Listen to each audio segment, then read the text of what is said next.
you know, you obviously have brands that live on lots of platforms.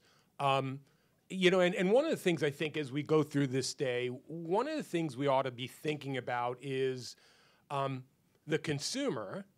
And at the end of the day, part of the problem with the ecosystem is that the consumer gets a lot of really shitty ad experiences. Sure. Right? And if we get this right, we'll be able to take your brands and build customized ad experiences that are very tailored to where people live, where people's relationship is with a brand, what media they use. So maybe talk a little bit about how you how you think about that. Yeah. Well, let's start with some fundamentals about how we're thinking about this and kind of flow into what that means for the consumer ad experience, right? So as we think about the information we're looking at for a cross-platform, audience-driven campaign, like assume that's the baseline of what we want to execute here. It's not just, we're not just throwing dollars at different platforms or different endpoints. It's no. We want a coordinated cross-device campaign against an audience. Three things we're going to need there. First is I need to figure out how to identify that audience in all those different places. Progress has been made here. I feel like, you know, that's the part of the ecosystem where, whether it's through all of us creating crosswalks, working with matching partners, you know, what we've done with the other partners in OpenAP to standardize around this, there's a pretty clear path to being able to say, like, okay, this intender of buying products audience, we can find them everywhere. Cool. Part two, we need to plan and deliver the media much harder, right? And this is where you get into understanding duplication, which, you know, there is no one ad server to rule them all. No one's dealing the cards from one deck. So we just need to be really, really smart about deciding who we're trying to reach, where we're trying to reach them, and have that informed by some planning and measurement. We're doing okay here. You know, I think there's a lot of, this is the place where not just technology, but business rules and partnerships are going to make a huge difference for us in terms of the ad executions. We can make more progress here. And, you know, I think we're getting there. The final thing we need to have is some kind of measurement. And even before we get to, can it be a cross-platform, cross-device, cross-everything audience currency? That's hard. But can we at least measure and say, wait a second, we know where incremental reach lives across all these places. We're pretty confident that we've planned this appropriately, and the folks we're reaching over here within that same Comedy Central content you weren't finding on your linear buy, even if it is targeted.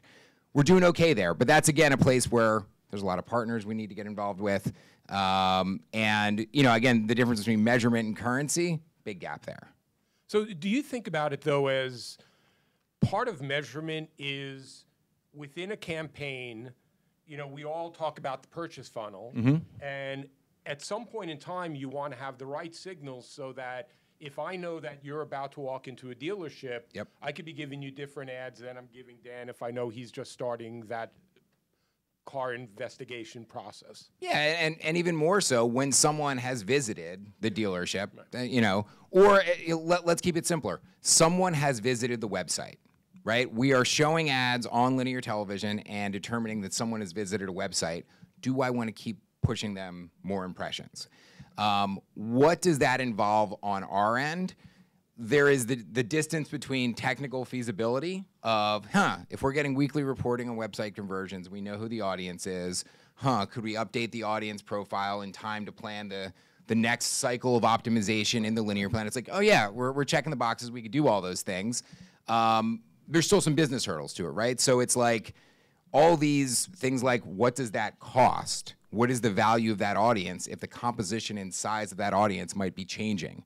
If we're removing the high-value prospects from that audience and extending it to, you know, lookalikes and intenders, that might be good for business, but like that's bigger, and how do we do all that? And you lose precision. Right.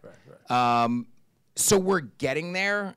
You know, the other thing we see people doing is a single brand is activating essentially simultaneous campaigns against different targets at different spots in the purchase funnel. So think of the automotive example. This is like my intro to the brand for a new vehicle launch. Cool.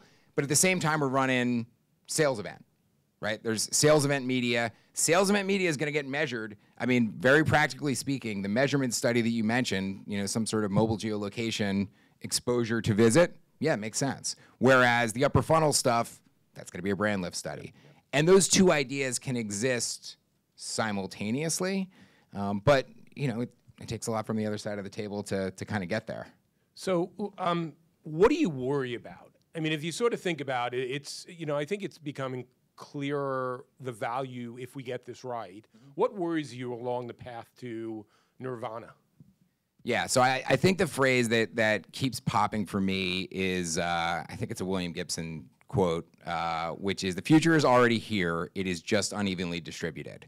And, you look across the ecosystem of partners where we are delivering, and there are places where you look at it and you say, this is working. Like, we have the right partnership with either an MVPD, an OTT partner, a data match provider, that there's a clear path here.